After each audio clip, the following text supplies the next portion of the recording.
Hi hello ನಮಸ್ಕಾರ. Welcome back to my YouTube channel. ನಾನು ನಿಮ್ಮ ಪ್ರೀತಿಯ ಡಾಕ್ಟರ್ ರಾಕೇಶ್ ಹಿರಮನಿ ಮಾತಾಡ್ತಾ ಇದ್ದೀನಿ. ಇವತ್ತು ನಾನು ನಿಮ್ಮ ಎದುರುಗಡೆ ಬಂದಿರೋ ವಿಷಯ ಏನಪ್ಪ ಅಂತಂದ್ರೆ, ನಿಮಗೆ ಒಂದು ರಿಕ್ವೆಸ್ಟು.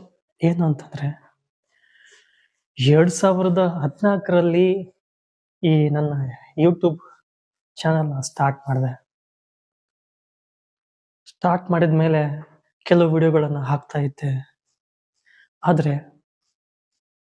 ಕೆಲವು ಮತ್ತಷ್ಟು ವಿಡಿಯೋಗಳನ್ನ ಮಾಡ್ತಾ ಇದ್ದೆ. ಕೆಲವು ದಿನಗಳ ಆದ ನಂತರದಲ್ಲಿ ಅದಕ್ಕೆ ಸಮಯ ಕೊಡಕ್ ಆಗ್ಲಿಲ್ಲ. ಸಮಯ ಕೊಡದೇ ಇದ್ದಾಗ ಚಾನಲ್ ಗ್ರೋತ್ ಆಗ್ಲಿಲ್ಲ. ನಾವು ಸುಮಾರು 2014ರಲ್ಲಿ ಸ್ಟಾರ್ಟ್ ಮಾಡಿರೋ ನಮ್ಮ ಯೂಟ್ಯೂಬ್ ಚಾನಲ್ ಈಗ 2024 ಅಂದ್ರೆ 10 ವರ್ಷ ಗ್ಯಾಪ್ ಆಗ್ಬಿಡ್ತು. ನಾನು ಅದ್ರ ಕಡೆ ಗಮನ ಕೊಡ್ಲಿಲ್ಲ, ಮುಂದುವರಿಲಿಲ್ಲ. ಆದ್ರೆ ಎಲ್ಲ ವೀಕ್ಷಕರ ಸಪೋರ್ಟ್ ಮಾತ್ರ ಇದ್ದೇ ಇತ್ತು.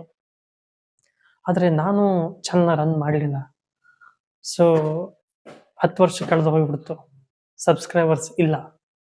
ಸೊ ಈಗ ನಾನು ಎಲ್ಲ ವೀಕ್ಷಕರಲ್ಲಿ ಕೇಳಿಕೊಳ್ಳೋದು ಏನಂತಂದ್ರೆ, ಒಂದು ದೊಡ್ಡ ಮನೆ ಇರುತ್ತಂದ್ರೆ ಆ ಮನೆ ಒಳಗಡೆ ಕುಟುಂಬದ ಸದಸ್ಯರಿದ್ರೆ ಆ ಮನೆಗೆ ಒಂದು ಬೆಲೆ.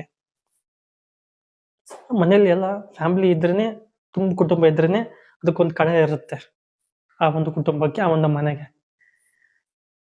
ಒಂದು ಇನ್ನೊಂದ್ ಕಡೆ ಒಂದು ಶಾಲೆ ಅಂತ ಹೇಳ್ಬೋದು. ಆ ಶಾಲೆ ಒಳಗಡೆ ಮಕ್ಕಳೇ ಇಲ್ಲ ಅಂದ್ರೆ ಆ ಶಾಲೆಗೆ ಒಂದು ಅರ್ಥ ಬರೋದಿಲ್ಲ. ಸೊ ನಾನು ಇದನ್ನು ಯಾಕೆ ನಿಮಗೆ ಉದಾಹರಣೆ ಕೊಡ್ತಾ ಇದ್ದೀನಿ ಅಂತಂದ್ರೆ, ಒಂದು ಯೂಟ್ಯೂಬ್ ಚಾನಲ್ ಅಂತಂದ್ಮೇಲೆ ಆ ಯೂಟ್ಯೂಬ್ ಚಾನಲ್ ಅಲ್ಲಿ ಸಬ್ಸ್ಕ್ರೈಬರ್ಸ್ ಇಲ್ಲ ಅಂದ್ರೆ ಆ ಒಂದು ಯೂಟ್ಯೂಬ್ ಚಾನಲ್ಗೆ ಒಂದು ಅರ್ಥ ಇರೋದಿಲ್ಲ. ಸೊ ನೀವು ಎಷ್ಟು ಜನ ನಮ್ಮ ಚಾನಲ್ಗೆ ಸಬ್ಸ್ಕ್ರೈಬರ್ ಬರ್ತೀರೋ ಅಷ್ಟು ನಮಗೆ ಈ ತರಹದ ವಿಡಿಯೋಗಳನ್ನ ಮಾಡ್ಲಿಕ್ಕೆ, ನಿಮ್ಮನ್ನ ರಂಜಿಸೋಕೆ, ನಿಮ್ಮನ್ನ ಖುಷಿ ಪಡಿಸೋಕೆ, ಕೆಲವೊಂದಿಷ್ಟು ವಿಷಯಗಳನ್ನ ತಿಳಿಸೋಕೆ ನಾವು ಪ್ರಯತ್ನ ಮಾಡ್ತೀವಿ ಅಂತ ಹೇಳ್ತಾ, ಸೊ ಹಾಗಾದ್ರೆ ನಾನು ಕಡೆಯದಾಗಿ ನಿಮಗೆ ಕೇಳ್ಕೊಳ್ಳೋದು ಇಷ್ಟೇ.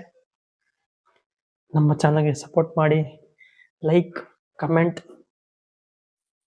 ಮೂಲಕ ನಿಮ್ಮ ಅನಿಸಿಕೆ, ಅಭಿಪ್ರಾಯಗಳನ್ನ ತಿಳಿಸಿ. ಹಾಗೆ ನಮ್ಮ ಚಾನಲ್ ಸಬ್ಸ್ಕ್ರೈಬ್ ಮಾಡುವ ಮೂಲಕ ಸಪೋರ್ಟ್ ಮಾಡಿ ಅಂತ ಹೇಳ್ತಾ, ಎಲ್ಲ ವೀಕ್ಷಕರಿಗೆ ಮತ್ತೊಮ್ಮೆ ಅನಂತ ಕೋಟಿ ಧನ್ಯವಾದಗಳು. ನಮಸ್ಕಾರ.